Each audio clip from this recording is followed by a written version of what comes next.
I'll go ahead and start. So we're still talking about systems of equations. Basically what I'm going to do first is just put an example on the board. And we'll work through the example and see what happens. So here's an example for us. Maybe this marker works better.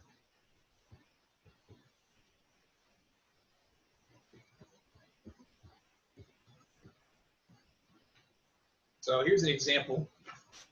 Got 2x plus 3y equals 0, 4x plus 6y equals 4.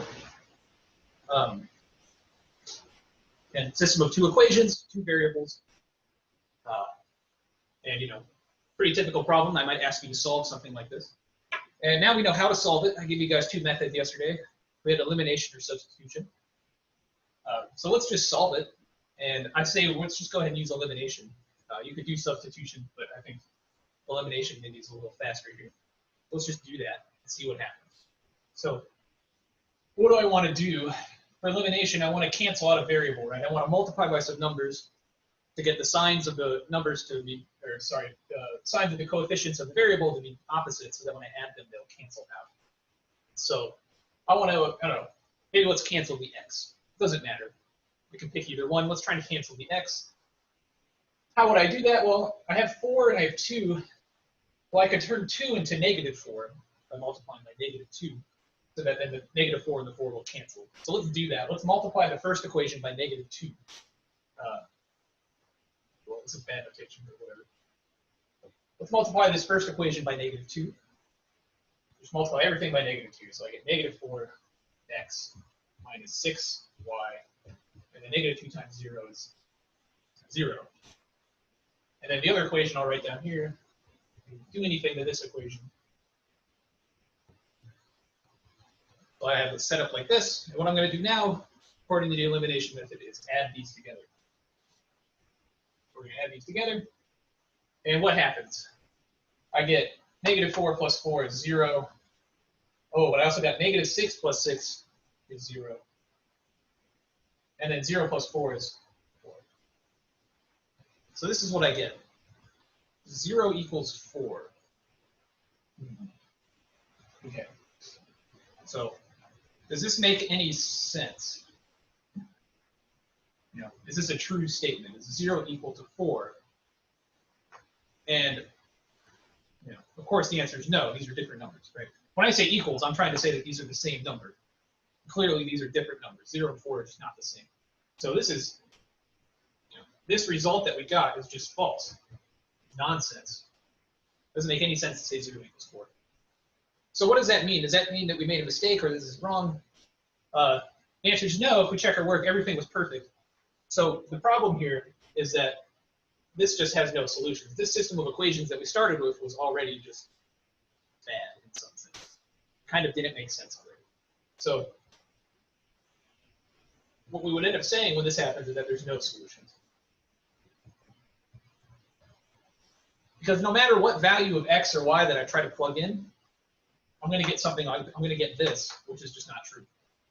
So there's no way to solve this out because I always get something that's not true. So there's no solutions possible at all. So this can happen. And when something like this happens is how you will know if there's no solutions. Whenever you get something that makes no sense, that means there's no solution. Okay. So it's kind of weird. It's possible to have systems of equations that can't be solved. We just have to stop and say there's no solution. Any questions there?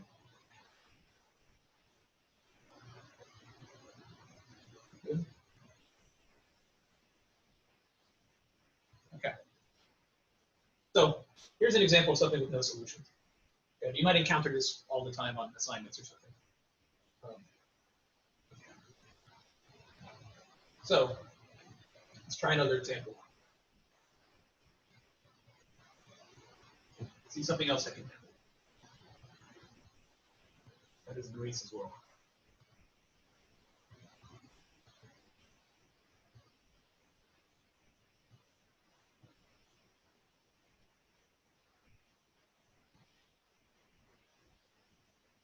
All right.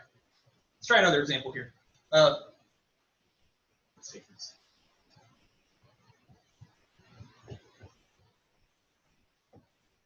of the silly one here, and then 2x is 2y.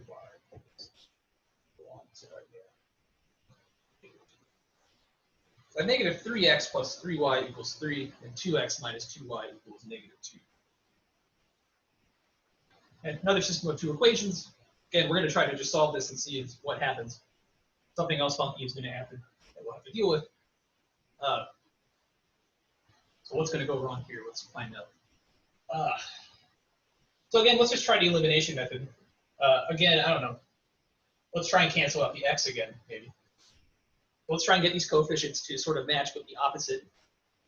Already I have negative 3 and I have 2. This is kind of like finding a common denominator or something in fractions, right? I need to find a common multiple of these two guys to get them to match. So I don't know, maybe 6 would be a good number to shoot for. I can multiply this equation by 2. That would turn this into negative 6. I can multiply this equation by 3, and that would turn this into positive 6. So I'd have negative 6 and positive 6. So it would cancel. So let's do that. So we'll multiply this first system by 2, and we'll multiply the second equation by 3. Okay? And I'll just write down the new equations that I get. I'll get negative 6 plus 6y equals 6. And down here, I'll get 6x minus 6y equals negative 6. Okay. And then I need to add these together according to the elimination method. So what's going to happen? Well, negative 6 plus 6x is 0. Negative 6y minus, or sorry, positive 6y minus 6y is 0. So my left-hand side is 0. And on the right, I have 6 plus negative 6. That's also 0.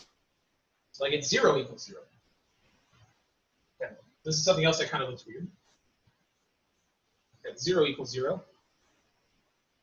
What does that mean? Well, I'm just saying that 0 is 0. So is this a true statement? Is 0 equal to 0?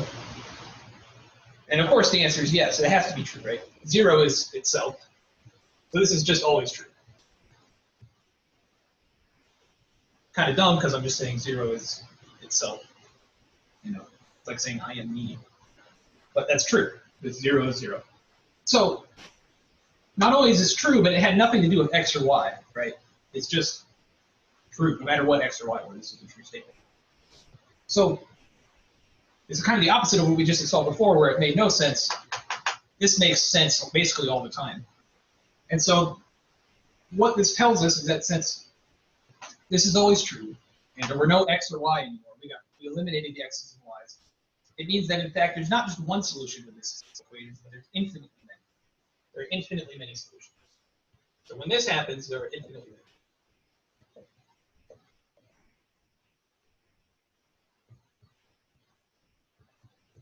This is like the exact opposite of having no solutions, is having infinitely many solutions.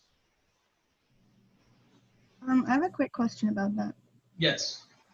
Can we only say infinitely many if we get specifically 0 equals 0? What if we got something else without any variables, like 2 equals 2?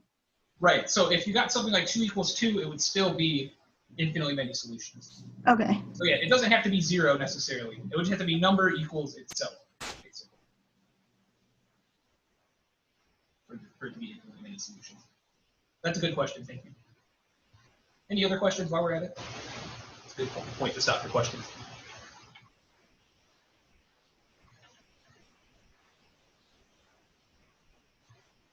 So if you're ever solving this out and you get to a point where it's something that's just obviously true because its number equals itself, and that means you have infinitely. Maybe just be a little careful. It doesn't mean that every possible thing is a solution. It's just that there are infinitely many possible solutions. So, you know, you can find x's and y's that don't solve this system, but I can find infinitely many that do, which is kind of weird. I think when we talk about matrices starting probably next week, we'll solve some bigger systems. We'll get more into how to deal with this a little more hands-on. For now, I think we're just going to say infinitely many and kind of wave our hands at it. But later on, we'll actually kind of dig in and see what the solutions look which will be interesting. So, okay. So we'll make a nice little table here to summarize the possibilities when we're solving a system of equations.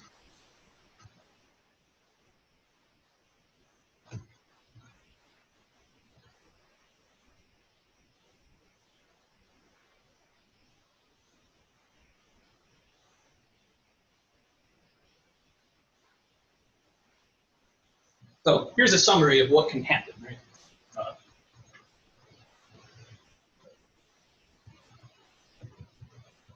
Solutions of a system.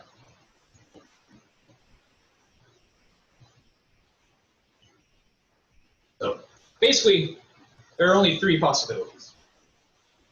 Nothing else can happen aside from these three possibilities. Possibility one is that there's no solution.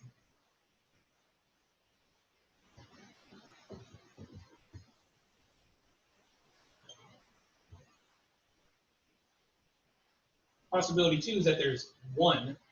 There's exactly one.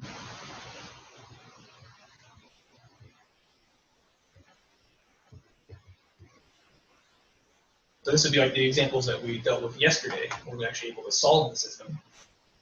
Exactly one, the solution. And then the other possibility is that there's infinitely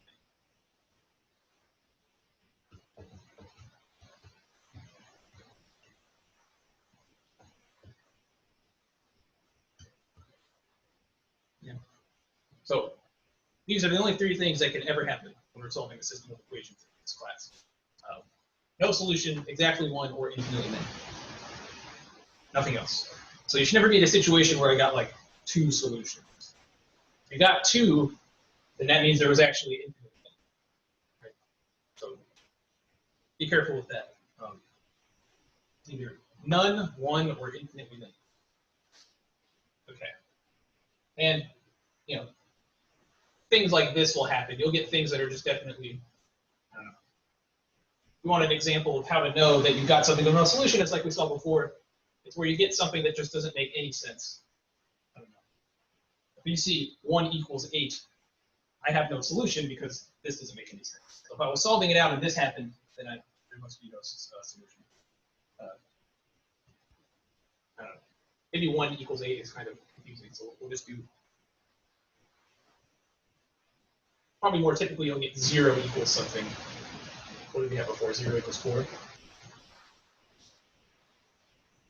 Yeah. In this case, when there's one solution, you're basically going to have that x, y. You're going to be able to actually solve for x and y. I don't know, some pair of numbers, and this is one solution. Maybe I'll point this out, is that I've had a lot of students in the past refer to a pair x, y as two solutions. This is one solution, right? So a system of equations, when we solve it, if I have two variables x and y in my system, a solution consists of just giving values for each variable, right? In this case, 1 and 2. This is one solution. Don't refer to this as two solutions. This is one. I don't know. That's maybe a little pedantic. I'm kind of nitpicking here, but this is one solution. And then the other possibility, of course, is you get infinitely many solutions, and maybe if you solve something like this, you would know that that was the case. Okay. So nothing else can ever happen when you're solving systems. It's one of these three things. And we have some idea now how to identify which situation can happen. Either I got something that makes no sense, or I was able to just carry out the problem and solve it, or I got something that makes sense no matter what x or y were. Yeah. Okay. I don't know. Any questions here?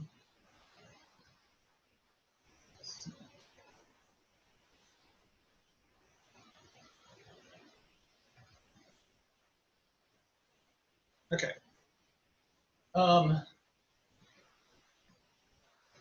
know. How do you guys feel? Does anyone want to see another example of such a thing or whatever? Or we could probably just start on the activity now, because I think we still have like 40 minutes. So that'd be a good amount of time to get started on the activity. So,